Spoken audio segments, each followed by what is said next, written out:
presentation of Wave 31 Sports. It's the McCurry Van and Car Rental Big Game Friday night. Hello, Alabama, find a comfortable spot. We got high school football and it's coming out hot.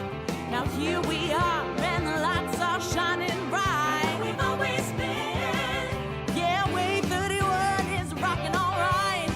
Big Game Friday night.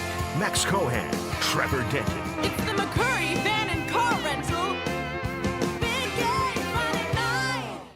It's teacher against student at Madison Academy. Drew Phillips and West Morgan's Rebels square off with Bob Godsey and the Mustangs in our playoff game of the week. Then in our rivalry game of the week, the Mars Hill Panthers out for revenge as they try to knock out a Geraldine squad that ended their season back in 2022.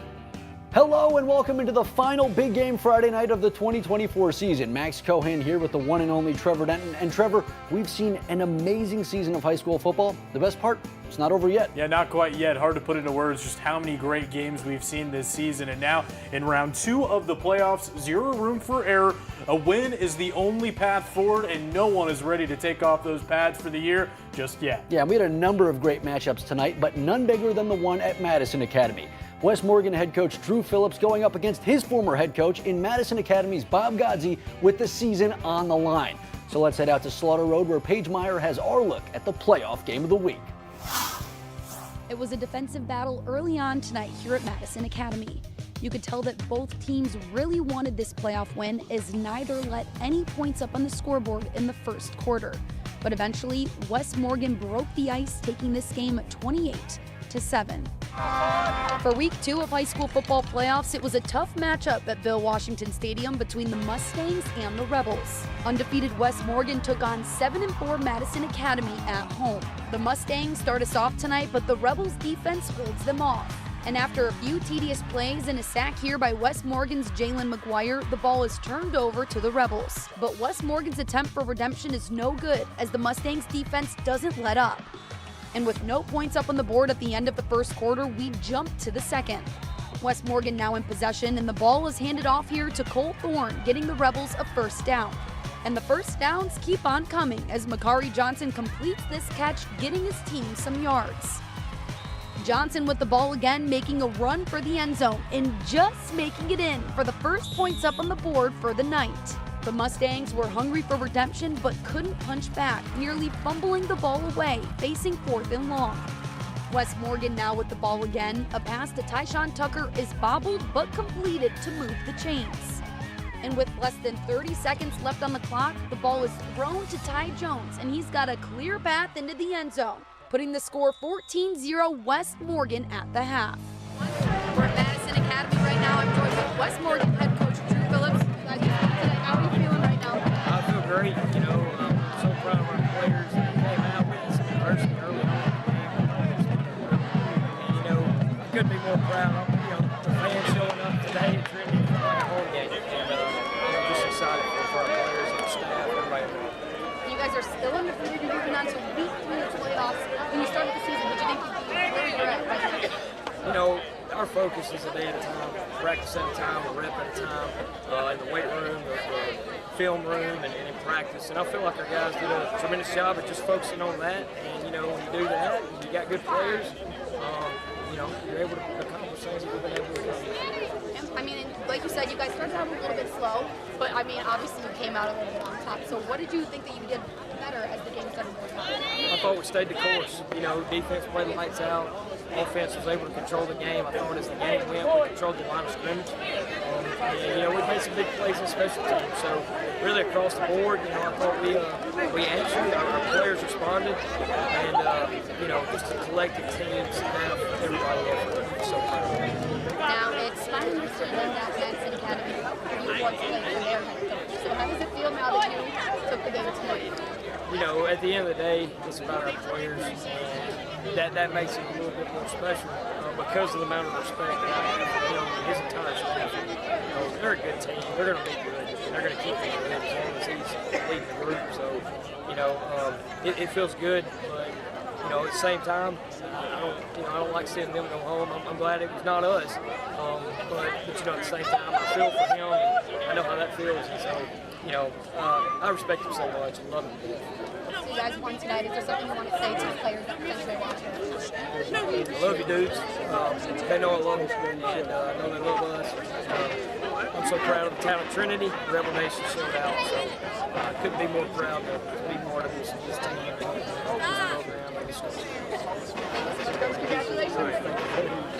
Well, that wraps it up here at Madison Academy. Madison Academy with West Morgan taking this game 28-7. Reporting with coverage you can count on, Paige Meyer, Wade 31 Sports. And what a way to advance. There's nothing like a meeting of old friends, and this time beating the coach that you learn from. Yeah, the student beats the master, so the journey continues for the Rebels, and they will be playing against Anniston next Friday. Another 2-5-6 battle tonight between Falkville and Pisgah. The Eagles looking to advance to the state semis for the third straight season. You can see the intensity in their eyes as they try to mount another deep run. Their quarterback, Luke Gilbert, always intense with his arm and his feet. He keeps it and races to the edge before getting knocked out of bounds. Pisgah wanted a late hit call there. They didn't get it, but the drive rolls on nonetheless. They run another read option. He gets popped again, but there was no keeping him out of the end zone. A gutsy game for the senior leader. Also a gutsy game for this defense. Landon Powers looking downfield, but Cape Duncan comes flying in from the edge to bring him down for the sack. The relentless pursuit continues. Falkville has trouble with the snap. The Eagles all over it with Christian Rains recovering the big fumble. Pisgah all over Falkville 42-14. And so what's next? Luke Pruitt's squad, they will fly on to the third round where they will meet Tuscaloosa Academy. Up in 6A action, Fort Payne had a meeting with Homewood. In their only previous meeting back in the 2017 playoffs, the Patriots got the best of them. The Wildcats were hoping to flip the script tonight. Chris Elmore's squad entered the night with 9 straight wins, and they looked to be on a roll. But down 3 early, the Wildcats hit the ground game hard. Dax Varnador hands it to Carter Blaylock, who takes it in for 6. But Homewood comes right back with the ground game of their own. Caleb Carson with the keeper right up the middle, and they're going to take the lead in the second. But guess what? Here comes Fort Payne again, taking it to the air this time. Varnador looking and finding Connor Kinsley all alone in the middle of the field. No one stopping him. So we'll head to the second half. More for the Wildcats, and it's going to be back to the ground game. Number 0, Carter Tinker is going to barrel his way in for the touchdown, and then off a Homewood penalty on the extra point, they say, why not go for 2 from half a yard out? Tinker again. And the Fort Payne Wildcats are moving on in the playoffs as they win 35-32. And out at James F. Moore Stadium, the Muscle Shoals Trojans were 1 game away from reaching the third round of the playoffs for the 3rd straight year. The only thing standing in their way, a Clay Chalkville squad they've never been able to beat. Yeah, they've only met twice before, but both times were in these high-stakes playoff matches. And last year, the Cougars ended the Trojans' run. So would they be out for revenge this time? Let's get right into it. The Cougars looking to toss it, but Aaron Fry's pass bounces off his man and into the waiting arms of Marcus Johnson as Muscle Shoals takes over. And with Cade Clemens under center, magic is always nearby. The Trojans start charging, and a deep pass way up there coming down with it is Jacquez Green there to grab it. You bet that's a first down. And Clemens, not just a pocket passer, this guy can do it all. He's got some wheels on him. Look at him stepping up into the pocket, evading the pressure, breaking a few tackles. Why not? This was a really good wild game with Muscle Shoals putting the final nail in the coffin with a long scoop and score in the final minute. They win this one 31-21. And next up for the Trojans, they'll look to fight on against Parker in round 3. All right, last Friday, the Central Wildcats won their first playoff game since 2013. Tonight against Cherokee County, they look to win in the second round for the first time since 1993. Their playoff journey will keep going as Cherokee County wins 41-14. If you want to talk about teams that have had some wild seasons, look no further than Hartselle, Max. Yeah, in their first season under Bert Newton, the Tigers have gone 9-2 so far, and both of those losses have come against playoff teams, and both were decided by just 1 point. They're playing Oxford tonight. 2 teams that played last year. Final score of that game, 22-21. Wow. These teams meeting for the 3rd straight season. Hartzell won in 2022 and 2023, and it's Oxford giving the Tigers a sting. Mason Mims over the middle to Nick Richardson, and no one can bring him to the turf as he rumbles in for 6. Now keep in mind, Hartzell scored the first 14 points of the game, but Noah Lee would be unable to find the end zone again as the Yellow Jackets scored 34 unanswered points to pick up their first win over the Tigers since 1996. 34-14, and the Yellow Jackets will now take on the Fort Payne Wildcats in round 3. It's going to be a heck of a matchup. All right, guys, time for us to call our first time out of the evening. But don't even think about touching that remote. We're heading out to Geraldine for our rivalry game right after the break. Stay tuned for more Big Game Friday night.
All right, welcome back into Big Game Friday night, everybody. Around North Alabama, Mars Hill and Geraldine have been two of the teams that you just kind of expect to make the playoffs year in and year out. Yeah, the Panthers have been playing extra games every year since 2017, the Bulldogs since 2007.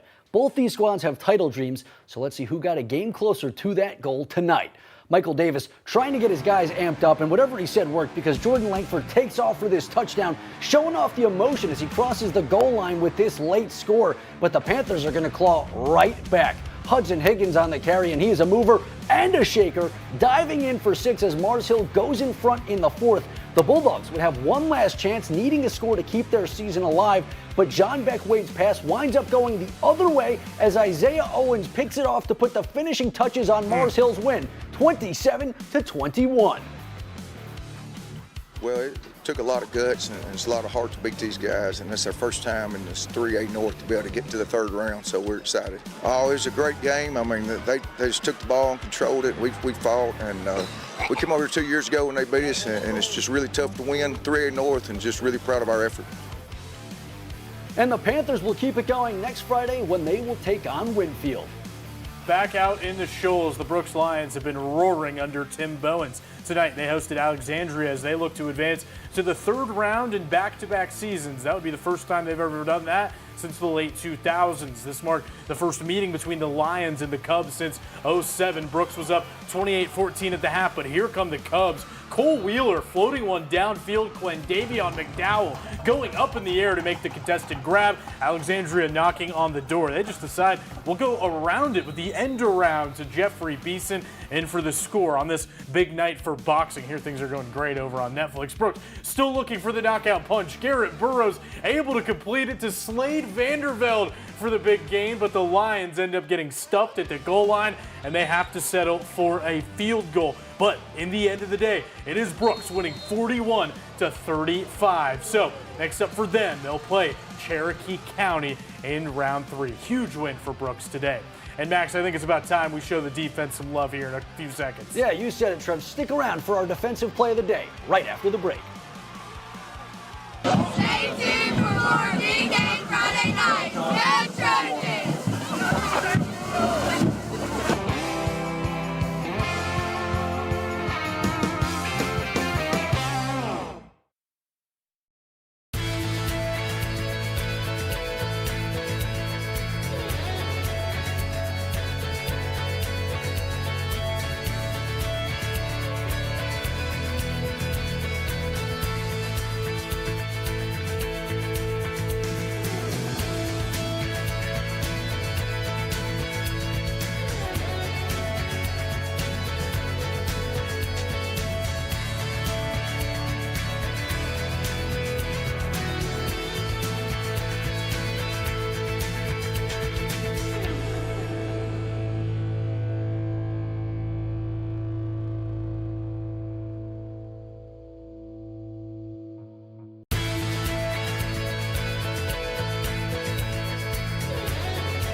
Big Game Friday night on Way 31. At Apple, sophomore, number 55, Slayton Glover.